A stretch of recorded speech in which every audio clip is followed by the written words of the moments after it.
to be educated, but I'm so frustrated. Hey guys, welcome back to the Music Mindset channel. Hey, it's been a minute, but we're about to do this thing again. Tonight I got something special to talk about, something that happened years ago that affected me, and I kind of like been holding it in for about 20, 30 years, man. Teddy Pendergrass and all the crap that we've been talking about this man. Hey, I look on the internet and all I hear and see is people still trying to badmouth this guy. Now I have to admit there was one time that I even had that same opinion until I actually looked at the facts when I grew up and I gave people the benefit of the doubt.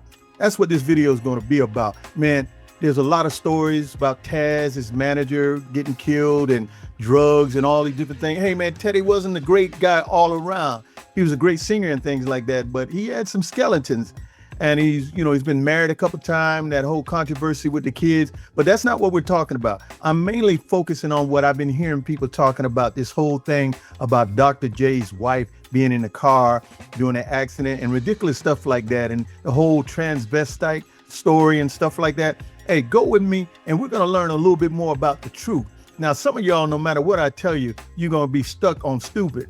But let me tell you, the story isn't everything that everybody's been saying. Let's find out what it really is. Hang around to the bottom. All right, my people, let me tell you first. I talk about music and tell stories about those who played a big part in the timeline of music history. Whether you agree by now or not, I work hard to keep the stories factual and try to stay away from the unnecessary drama and false information for clicks. But look around the internet today, and you'll find a lot of people with a microphone and a YouTube channel intentionally clickbaiting us, thinking they can rewrite history for a little pocket change. They might look right into the lens and tell you the streets know the real truth, spinning wild, sensational stories about the past. But street rumors don't override the laws of physics, human nature, or a paper trail. If you think critically, you can spot a fabrication from a mile away. Today, we're talking about an R&B king, Teddy Pendergrass. For decades, his legendary legacy has been targeted by vicious, messy rumors designed to tarnish his name and make you question his character. It may have been an older video, but I recently saw people online like Jaguar Wright, whoever the heck she thinks she is, spewing out completely fabricated garbage about the car accident and night that changed Teddy's life. She talks like she was standing right there on the pavement, when we all know she was basically in diapers at the time. Yeah, for real. She was around 4 years old, so be quiet, little girl. Me? I was a grown man at the time just starting college. Jaguar, along with a few other YouTube clowns, offered zero evidence, zero receipts, just big mouth talk. So, I'm gonna try to stop the circus today by looking at what can actually be proven, what makes sense in the real world, and most importantly, we are going to bring the focus back to Teddy Pendergrass's great accomplishments in music. Because while people lie, the facts don't, and neither do the records. So, to understand how Teddy P became a king, you have to look at the foundation. Teddy was born Theodore Derice Pendergrass on March 26, 1950, in Kingstree, South Carolina, as an only child to a poor single mother named Ida Geraldine Epps, who they say had 6 miscarriages before Teddy was born. Teddy only knew his father, Jesse T. Pendergrass, by name, but his mother eventually moved to Philadelphia to raise him in the same city as his dad, but in different homes. Teddy did finally get to meet him for the first time when he turned 11, which was a year before his father was stabbed to death on the streets of Philly when Teddy was 12. So you see, Teddy didn't start at the top. He had to learn everything the hard way, with his mother keeping him close to the church house, where he learned to play drums, sing gospel, and became an ordained minister at 10 years old. And while he thought he was destined strictly for the pulpit, everything changed at age 13 when he attended a live rock and roll show in Philadelphia. The energy of the secular crowd made him realize music, not just preaching, was his true calling. So he pursued music endeavors through school and being part of local groups along the way, eventually joining a group called the Cadillacs. That particular group of guys would eventually become the backing band for Harold Melvin. Melvin had been struggling for years trying to find the right sound, and now essentially absorbed the Cadillacs to become his new permanent rhythm section, bringing 20-year-old Teddy Pendergrass along as his new official drummer in 1970. Yeah, Teddy P started out mainly on drums, but you couldn't keep a voice like that hidden behind a drum kit. Harold Melvin heard that gritty, raw baritone and put him out front. Instantly, the community fell in love. His lead vocals on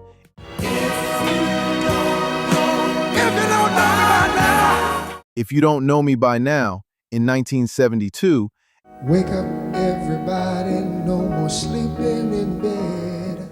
and Wake Up Everybody in 1975 didn't just play on the radio, they became the soundtrack to daily life in urban households across America.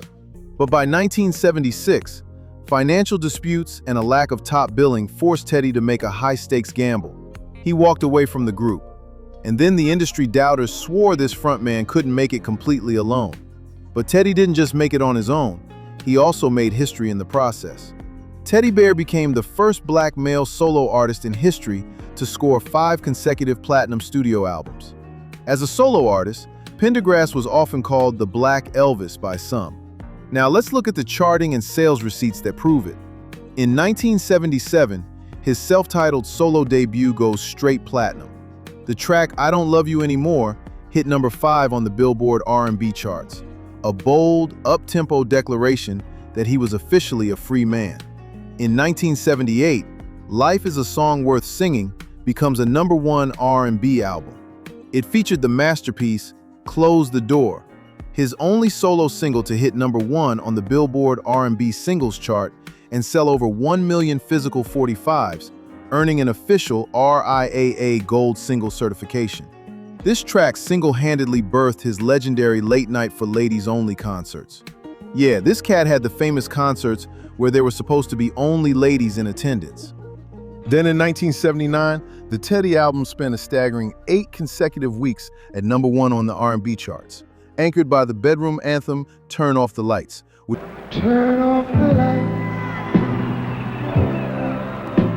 which peaked at number 2.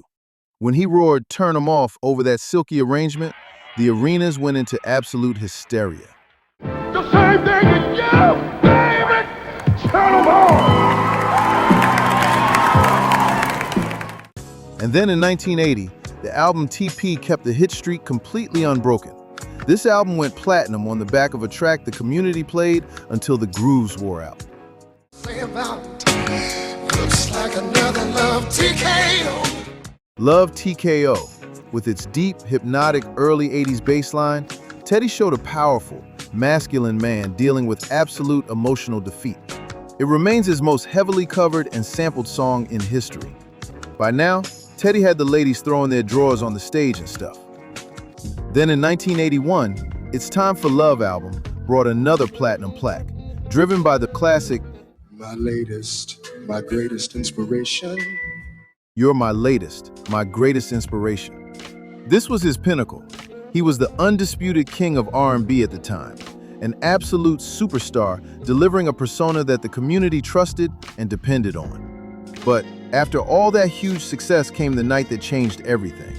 Let's walk through what really happened in the accident that took place on March 18, 1982, step by step, with the granular details, using only what is factually documented by police and official authorities, without including any of the bull smack rumors out there. Yeah, y'all, it was a rainy Wednesday evening with temperatures in the high 30s inside the city of Philadelphia. Teddy Pendergrass attended a Philadelphia 76ers basketball home game against what were called the Washington Bullets at the time. He was sitting in his usual VIP courtside season seats, and because of his star status, his seats were located directly next to Turquoise Irving, who was the high-profile wife of Philly sports icon Julius Dr. J. Irving. You also need to know that they were all close friends. Remember that detail because some of the silly media and the rumor mill would later weaponize that information. So, you could see Teddy and Turquoise laughing and talking on camera during the broadcast. Now, after the game, Teddy went to a popular upscale hotel nightclub called The Library for an after-party with an unnamed lady friend to celebrate. They would soon separate. And while partying, Teddy crossed paths with Tanika Watson, a local fashion model and nightclub entertainer. They had briefly met once years prior in the 70s, outside a recording studio on the street, where Tanika recalls that she ran from him approaching in his Rolls Royce because she thought he was just some pimp trying to recruit her. But on this night, she now knew he was the singer Teddy Pendergrass. I went over and spoke to him, said hi, and I said, I just wanted to speak to you. He said, okay, and I said, I'm leaving because I have to get up early tomorrow. He said, well, I'm getting ready to leave too. Would you like a ride home? So I said, sure. So we proceeded to go to his car and drove away. They got on Lincoln Drive, a notoriously dark, narrow, winding highway in the East Falls section of Philadelphia, and it is pouring rain at this time. First, the car started speeding up really fast. And I was wondering, was he driving fast? But he wasn't. It was out of control. And I noticed he was struggling with the wheel. As the luxury vehicle approaches a sharp curve near Rittenhouse Street, the car completely malfunctions. Allegedly, somehow, the power steering locked up and the brakes completely failed to respond. The heavy Rolls-Royce crosses the center line, smashes through a metal guardrail, hits 2 trees, and spins out of control. The impact is catastrophic. And all of a sudden, I heard this great big bang. Next thing I know, the press was there, and I got into the ambulance with him, and I helped him as much as I could. I had contusions from the impact, and I had a chipped tooth, which is nothing compared to him. He had a fracture in the neck, which paralyzed him down in the arms and down in the legs. I said, what the hell does this mean? Because I'm here and cannot move. Now let's stop right here and talk about how the real world works. Because this is where the messy gossipers try to corrupt the story, running their mouths, claiming there were 3 people in the car, and that Turquoise Irving was the facilitator who somehow magically escaped the scene. Let's look at the sheer ridiculous physics of that lie. When that Rolls-Royce hit those trees, the entire front end and passenger cabin were crushed like an aluminum can. The steel frame compressed so severely that the doors were fused shut. Teddy Pendergrass and Tanika Watson were the only ones physically pinned inside a locked metal cage. It took emergency rescue crews 45 to 60 minutes using heavy hydraulic equipment and the jaws of life just to cut the roof open to get them out. And guess what? That is all recorded on videotape. Think about that with an intelligent mind. How is a third person, the most recognizable sports wife in the city of Philadelphia, supposed to slip out of a crushed, sealed vehicle on a major highway while the driver is pinned and paralyzed? Furthermore, the scene was flooded with TV cameras, highway patrol, firefighters, paramedics, and tow truck drivers. Are we honestly supposed to believe that dozens of working-class Philly first responders saw Dr. J's wife crawl out of a mangled wreck and every single one of them kept their mouths shut for over 40 years? All those people were paid to be quiet to protect Dr. J's wife. Come on, y'all. In the real world, blue-collar workers squeal to somebody, even if they got paid. A secret that massive doesn't survive a single shift at the firehouse. Everybody would know. And here's the ultimate nail in the coffin for that rumor. Julius and Turquoise Irving went through a highly publicized, incredibly hostile divorce in 2003. If she had been a secret passenger or a facilitator in a historic car wreck that paralyzed the biggest music star in the city, that information would have been a multi-million-dollar weapon in a court of law during divorce discovery. Think about it. It never came up in the divorce case because it never happened. But what the official statements recorded in newspaper articles in Philly, Turquoise said, and it was verified by Dr. J, she was at home in bed with Dr. J, and because they were friends with Teddy, she and Dr. J were actually among the first to arrive at the hospital to support Teddy. The street lie was born simply because they sat next to each other at gad-dang basketball games, my people. And let's address the elephant in the room about his passenger. Yes, Tanika Watson was born a man named Johnny Watson in 1951 in Washington, D.C., so she was transgender. She did not hide or live undercover at the time of the accident. Tanika had undergone complete gender reassignment surgery in 1977, 5 full years before she ever got into the passenger seat of Teddy's Rolls-Royce. Legally and medically, she was living completely as a woman. She was a genuinely successful, highly sought-after high-fashion model and top drag queen performer on the East Coast, minding her own business. Yes, she also involved herself in drugs and had a prostitution rap sheet. But even with that, and despite being in shock, she did not run away. She stayed on the scene and is actually seen on video climbing into the ambulance with Teddy, plus actively assisting him on the way to the hospital. I didn't find out Teddy was paralyzed until it got in the paper. I tried to reach out to him right after the accident. I went to the hospital where he was, and there was a woman there, and she said, well, you're not going to see him. before his son does. And she caused this big scene, and I just left. But the tabloids weaponized her identity to claim this accident with a so-called transvestite proved Teddy was secretly gay or bisexual.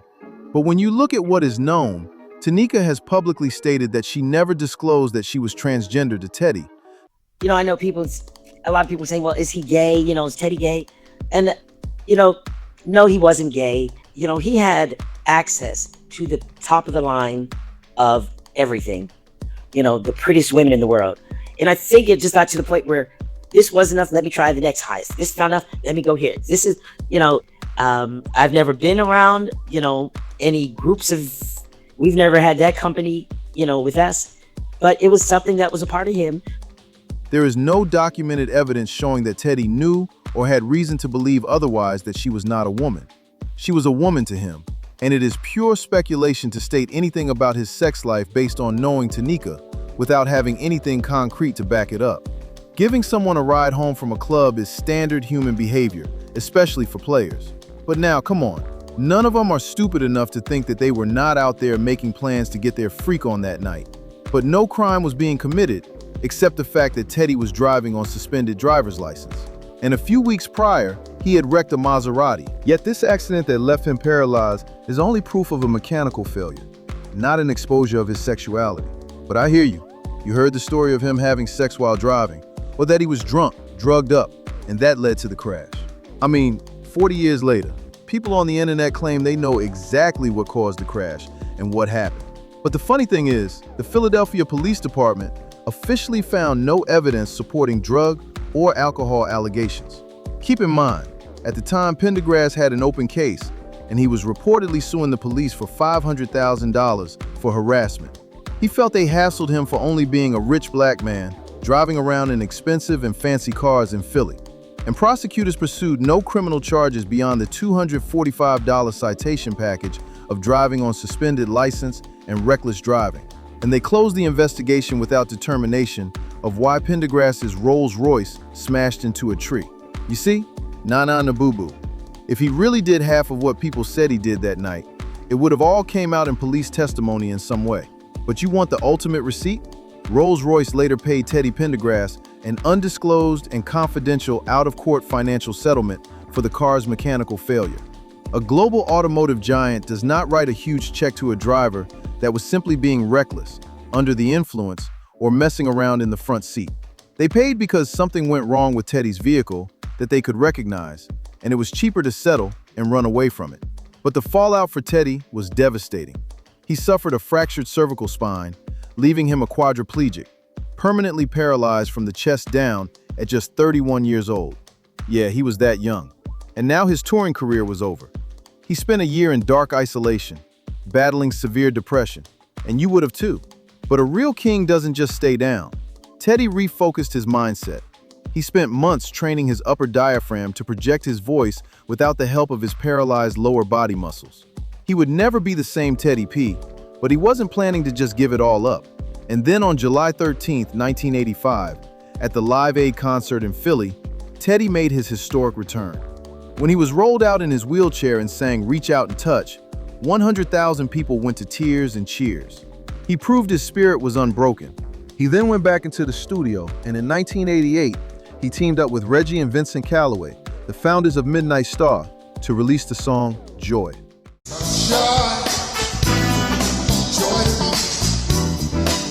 And if you didn't know, this track went straight to #1 on the Billboard R&B singles chart, marking his first #1 hit in exactly a decade. He proved his royalty was permanent. To be honest, until I found out the truth, I never appreciated Teddy's music after the accident. His name was tarnished to me because I was listening to the unfounded rumors. And put that with a voice that seemed to struggle and not sound as good as he used to sound, I wasn't interested in anything he was doing. But when I found the truth, I realized that he was always great. And now I realize that everything he did after that was a magnificent attempt to continue his life in music, even though it was nowhere near successful as it was back in the day. But his courage, heart, and spirit show that we should be honoring the whole man, his life, his career, and everything he tried to do. Only a fool would try to smear the accomplishments of this music champion. So, his legacy is written in stone. But even all that bravery had an expiration date. Yeah, man. Unfortunately, Teddy Pendergrass passed away on January 13th, 2010, at the age of 59, after a battle with colon cancer. People can speculate all they want. They can chase clout on the internet and tell you stories based on nothing. But when you turn on the music, when Love TKO, Close the Door, and Turn Off the Lights, Come On and Go With Me, and many others play, the gritty voice tells you everything you need to believe in. Teddy Pendergrass stated exactly who he was through his art, and that is something the community can depend on forever. He remains, without a doubt, the undisputed king of R&B seduction, if nothing else. Yeah, guys, like I said, there's a lot more to this story. I can't tell everything. I was focused on a couple of points. Let me tell you something. If you look at the evidence, if you look at the pictures, Dr. J's wife wasn't in that car.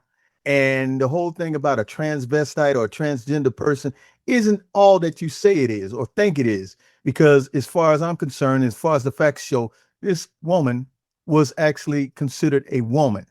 And Teddy didn't know either way. And before y'all get started, I know I didn't get into every song that Teddy's done. There's so many of them, you know what I mean? And a lot of my favorites. I kind of went by the charting and the sales when we did those things. Man, there's a lot of great stuff that this guy did. And I'm not putting him up on a pedestal saying that he was the greatest in the world, but y'all can't keep on knocking this man. That dude put out some songs, man, that set the mood for any night. And I ain't gonna let you take that away from me. Hate all you want. Hey guys, I hope you appreciate that. It's a little bit different tonight, but I had to get it in. I wanted it to be about his career and stuff like that. But before I could even get started, man, I saw all the negativity out there. Had to clear it up. Hey, come back to the channel. Appreciate you coming.